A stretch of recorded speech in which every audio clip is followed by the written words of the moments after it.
So what is up mga boss? May ginagawa na naman tayo rito na Mio Pasio. Bale ito nga pala mga boss yung parts niya. Ito yung side stand switch. Bale papalitan natin ito mga boss. Step by step. Panoorin niyo lang hanggang dulo mga boss. Ganito lang yung gagawin natin mga boss.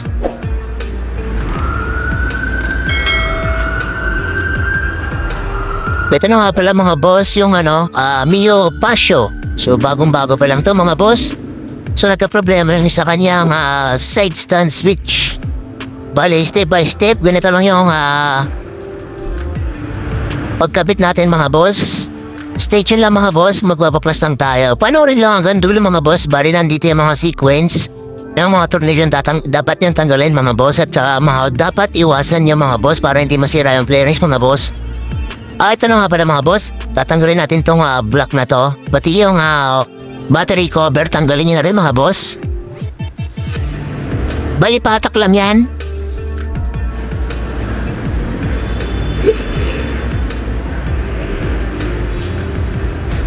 Tapos yung mga tornilyo nga pala rito mga boss, tatanggalin nyo na rin to.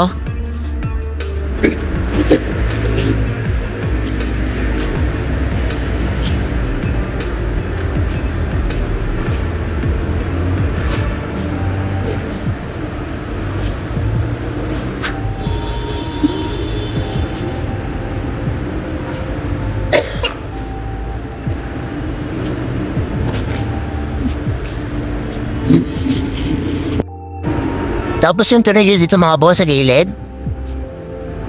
Ito na nga pala mga boss, pwede na yung iangat to mga boss. Yan, tanggalin nyo na to mga boss, iangat nyo lang. Bali may tornilyo at clip yun mga boss, button. Tapos natanggalin nyo yung mga tornilyo rito mga boss, yung sa dibdib. Sa dibdib niya, tatanggalin nyo pati sa kabila mga boss. Tapos ang unahin natin tanggalin dyan mga boss yung yung mukha niya. Yung mukha ang kailangan natin tanggalin yan para mahatak natin yung sa ilalim yung araro. So paabante yan, paabante, pahatak mga boss ang hila niya mga boss para hindi masira. Ganun lang yung sequence niya mga boss. So panoorin nyo na mga boss hanggang dulo. Pati yung tornilyo rito mga boss, tanggalin natin. Pati sa kabila yung mga boss ha. Tapos yun sa ilalim niya mga boss, tanggalin nyo. Tapos ito na nga pala mga boss yung 10. Bali 10mm yan, tatlo. Tanggalin nyo na yan mga boss.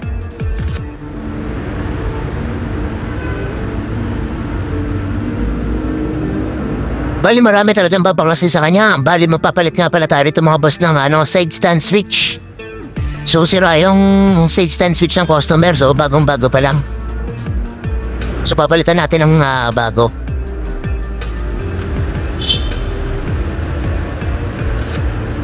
Bali, yan ang uunahan yung mga boss yan, yung may signal light na yan, yan ang uunahan yung tatanggalin. So sa ilalim may tornilyo yan mga boss. Ito nga pala mga boss yung sequence hindi yung matatanggal yan kasi may nakatagong tornilyo. Kaya ang gagawin yan, uunahin yung may signal light, yan. Yan ang uunahin yung tanggalin. So iangat na natin yung mga boss, patak lang yung mga boss. Ganyan, tapos yung wire niyan, dandanin niya lang. Alalahin nyo lang na hindi mahulog yung kasi bagong-bago pa ito, baka magaskusan yung flarings. So ito, tatanggalin na natin itong wire na to. Yan, napakadali lang mga boss, diba?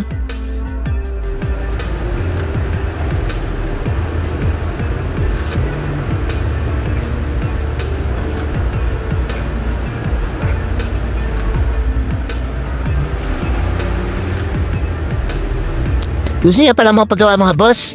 Dito lang tayo sa Motor Trade, magsaysay. Kung nagustuhan niyo ang ating video mga boss, pwedeng pa-like, share na lang, pa-subscribe na rin kung may nagustuhan kayo sa ating tutorial mga boss. So malaking tulong na rin ito sa ating bagong channel mga boss. Ito nga pala yung screw, tatanggalin niyo na ito mga boss. So ito may screw na ito mga boss Ayun yung nakatago, ayun yung tatanggalin niya. Aatakin nyo lang yung paabante sa inyo. Pag nasa tapat kayo ng gulong, paabante lang tas mahulog na yan. Tapos papalitan natin yung side stand switch mga boss.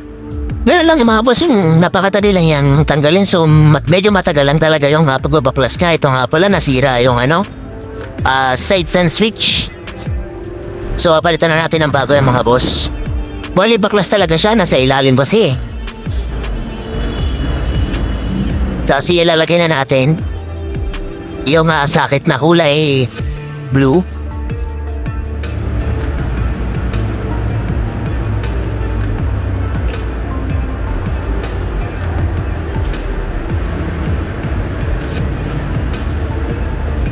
So ito na nga pala yung bago mga boss. Kakabit na natin. So syempre mga boss, pagka nakabit na natin yan, huwag nyo muna ang isasara. So ang gagawin nyo dyan, kailangan nyo muna ang i-testing para kung sakali kung may problema pa bang iba. Pero lang simple mga boss, huwag nyo muna ang isasara. So ilalagay na lang natin ang tornilyo mga boss.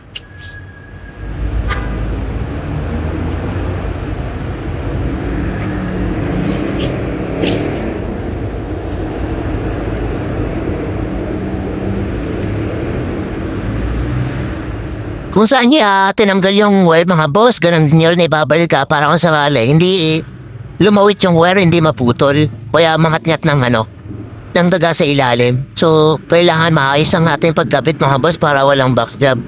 So, bago niya isara, inuulit ko mga boss, bago niya isara, itesting niyo muna yung pyesa kung gumagana. So, ilalagay na natin yung socket nito mga boss.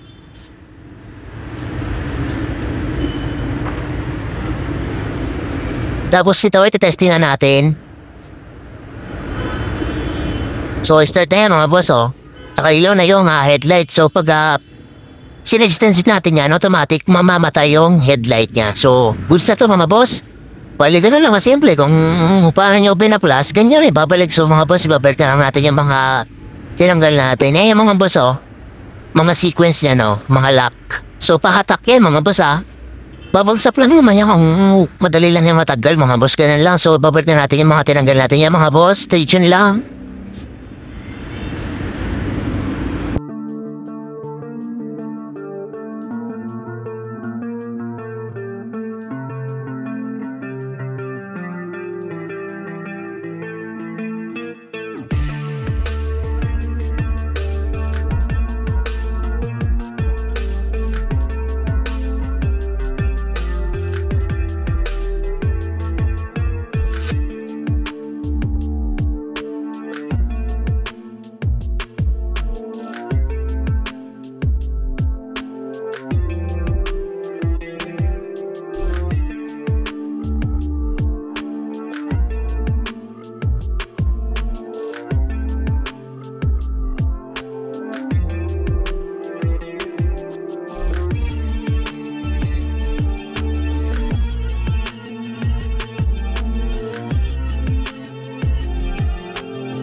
So hanggang dito na lang video natin mga boss. Maraming salamat.